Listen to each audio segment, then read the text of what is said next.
Good morning, students.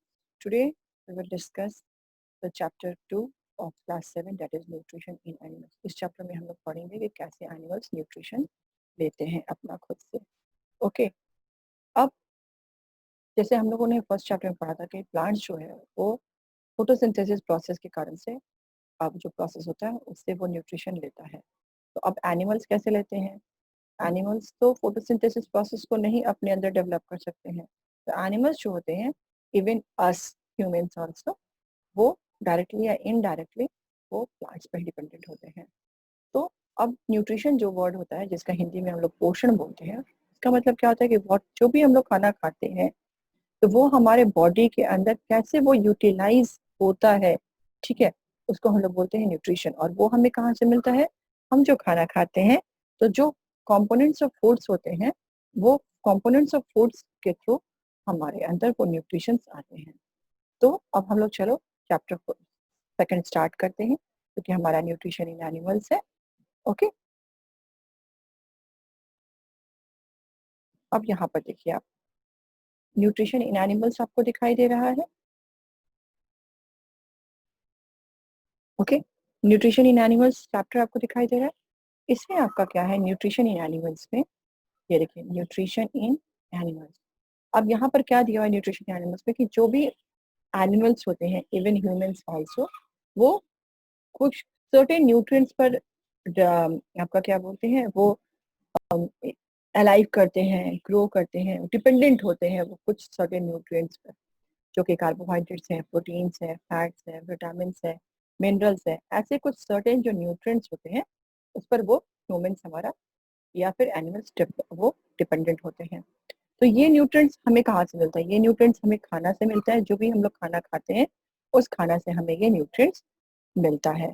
Okay, अब यहाँ पर दिया हुआ है, the food you eat is not in A form that can instant provide you with nutrients. जो अब ऐसा नहीं है कि हमने जो खाना खाया और बस वो तुरंत इंस्टेंट वो एनर्जी हमें न्यूट्रिएंट्स प्रोवाइड कर देता है. तो खाना पहले क्या होता है, उसको हम लोग स्मॉल पार्टिकल्स में उसको तोड़ते हैं. क्या होता है, first it has to be broken down into small particles. हम लोग उसको स्मॉल पार्टिकल्स में, उसको छोटे छोटे टुकड़ों में हम लोग पहले तोड़ देते हैं. Okay, these particles must be changed into simple soluble forms. और वो पार्टिकल्स जो होते हैं वो सिंपल सॉल्युबल फॉर्म्स में, जो कि हम किसी में भी घुल जाए उस तरह के फॉर्म में चेंज हो जाने चाहिए. Okay, which the body cells can absorb, जो कि हमारा बॉडी सेल्स एब्जॉर्ब कर सके. ओके, अब जो भी ये प्रोसेसेस इन्वॉल्व होता है न्यूट्रिशन में, वो कौन कौन से होते हैं? इंजेशन. वो कौन कौन से प्रोसेसेस होते हैं? वो होते हैं इंजेशन. अब देखो इंजेशन प्रोसेस क्या होता है. पहला प्रोसेस क्या होता है? पहला होता है ingestion. Okay, let me clear the drawing.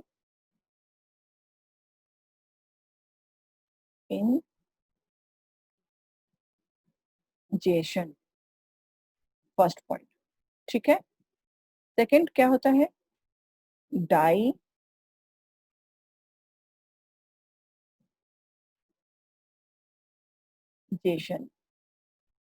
Third होता है एब्जॉर्प्शन. ओके, फोर्थ होता है एसिमिलेशन.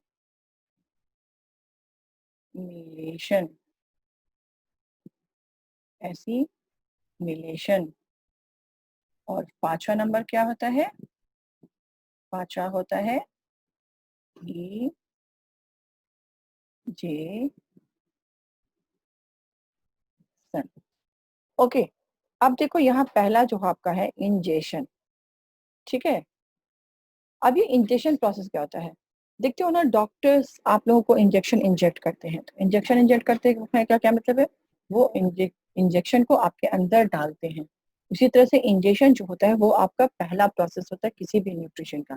इसमें क्या होता है, इस प्रोसेस में होता है कि जो भी हम लोग खाना खाते हैं वो हमारा बॉडी के अंदर कैसे वो अंदर जाता है, उस प्रोसेस को हम लोग बोलते हैं इंजेक्शन.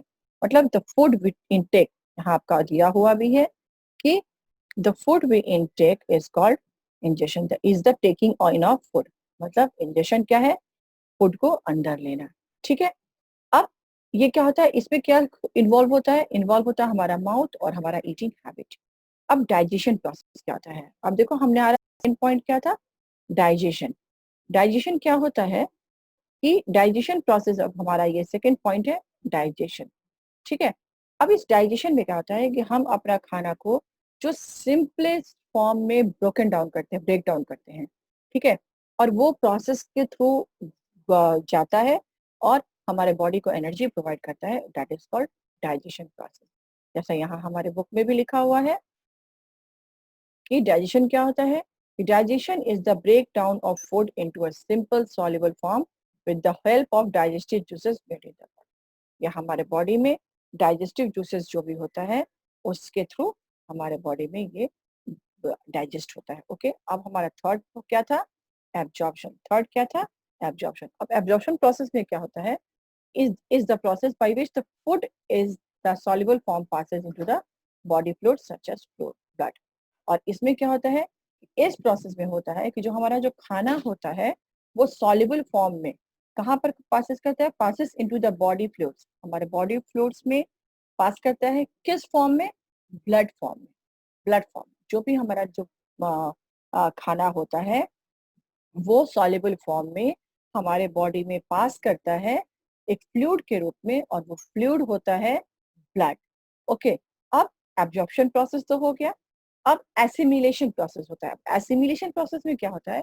इसमें जो भी न्यूट्रिएंट्स हमारे बॉडी ने एब्जॉर्ब किया है, whatever the nutrients our body has absorbed from the broken down of the food, okay, food के ब्रोकन डाउन के बाद हमारा जो भी बॉडी न्यूट्रिएंट्स को एब्जॉर्ब करता है वो उससे एनर्जी जो भी होता है उसको मिलता है, उसको वो कैसे यूटिलाइज करता है।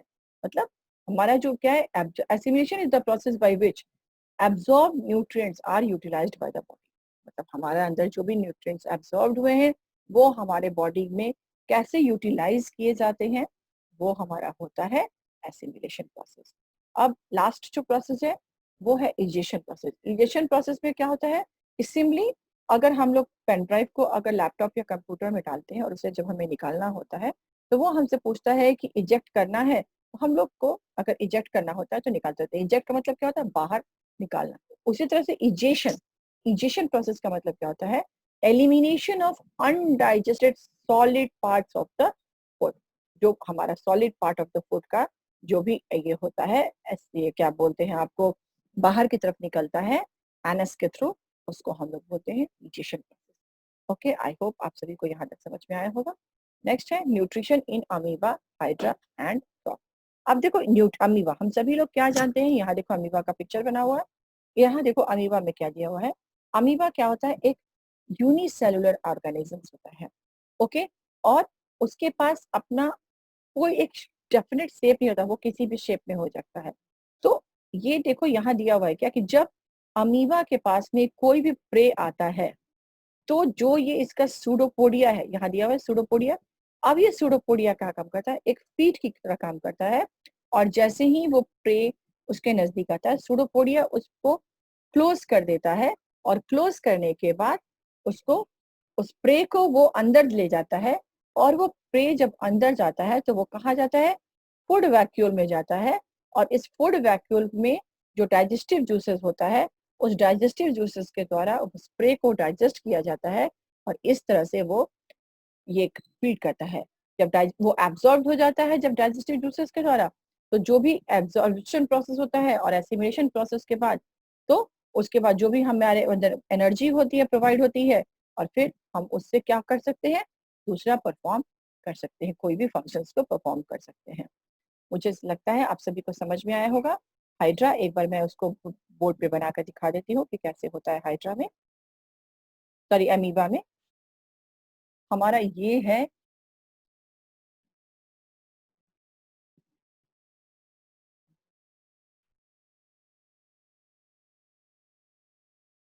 ये अमीबा, यहाँ पर फूड वैक्यूल, यहाँ मान के चलो प्रे है, इसको हम लोग बोलते हैं प्रे। ये हमारा हो गया फूड वैक्यूल, और ये क्या है? सूडोपोडिया। सूडोपोडिया यहाँ लिख देते हैं सूडोपोडिया। अब क्या होता है, जैसे ही ये प्रे यहाँ अंदर आता है, ये सूडोपोडिया अपने आप को क्लोज कर लेते हैं। फिर ये प्रे कहा जाता है फूड वैक्यूल में जाता है, और फूड वैक्यूल के अंदर जो डाइजेस्टिव जूसेस होते हैं, डाइजेस्टिव जूसेस इस प्रे को डाइजेस्ट कर देते हैं। क्या करते हैं? डाइजेस्ट करते हैं। उसके बाद इसमें से जो भी होता है आपका जूसेस निकलता है, उसको बॉडी एब्जॉर्ब करता है, एसिमिलेट करता है, और इससे डिफरेंट डिफरेंट तरह के फंक्शंस को आपको करता है, परफॉर्म करता है। अब यहाँ पर देखो आपका हाइड्रा दिया हुआ है। हाइड्रा, हाइड्रा क्या है? मल्टी सेलुलर एनिमल है। हाइड्रा क्या है? मल्टी सेलुलर एनिमल है।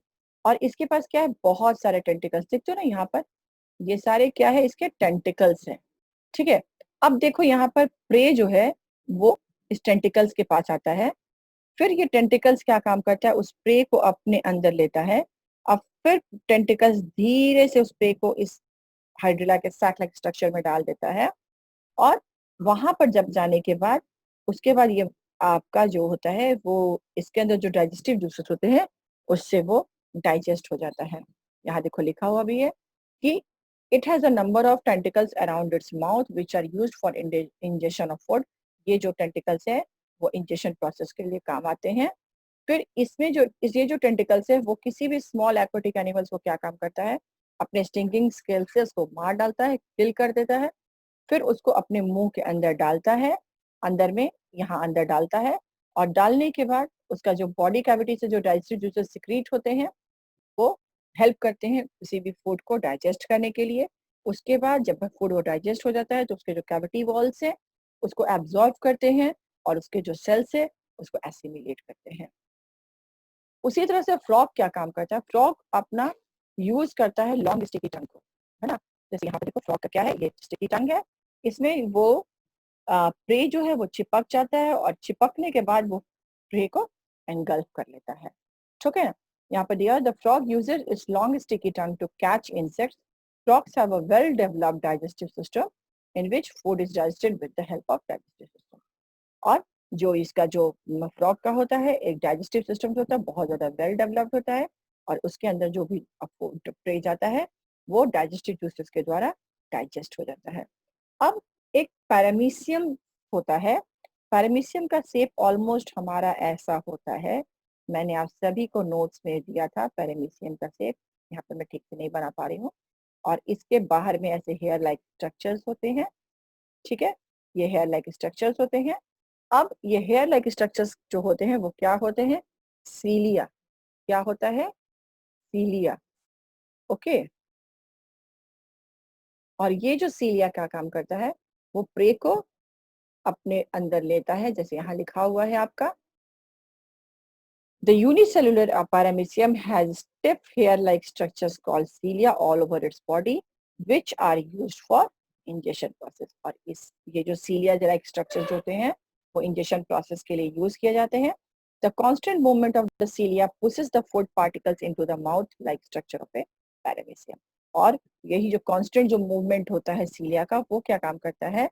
Food particles को पैरामीशियम के अंदर माउथ लाइक स्ट्रक्चर के थ्रू डालता है, जो पैरामीशियम का माउथ लाइक स्ट्रक्चर होता है। और फिर जो rest of the nutrition process होता है, जैसे हुआ डाइजेशन, एब्जॉर्प्शन, एसिमिलेशन, वो सारा का सारा अमीबा की तरह ही पैरामीशियम में भी होता है। ओके। Now spider.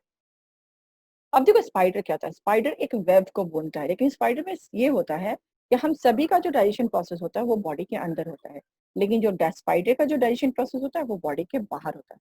और वो कहाँ होता है? उसके वेब में होता है। उसके वेब में जैसे ही वो प्रे आकर के चिपकता है तो वेब के अंदर से जो डाइजेस्टिव जूसेस होते हैं वो उस प्रे को डाइजेस्ट करते हैं, और उसके बाद फिर स्पाइडर उसको शक कर लेता है। यहाँ पर लिखा हुआ है A spider weaves a sticky web in which small insects get stuck. It then injects digestive juices into the body of the insect. और जैसे ही उस पर चिपकता है वो क्या काम करता है? वो बॉडी जूसेस में इंजेक्ट कर देता है उसके बॉडी में, और विच क्या काम उसका क्या होता है? वो उस प्रे का बॉडी जो होता है वो डाइजेस्ट कर देता है, Thus the digestion of a spider's food actually takes place after. और इसका जो मैंने पहले ही बताया, उसका जो डाइजेशन होता है वो बॉडी के बाहर होता है और उसके बाद जैसे ही वो प्रे डाइजेस्ट हो जाता है तो स्पाइडर क्या काम करता है, वो डाइजेस्टेड फूड को क्या करता है, वो सक कर लेता है।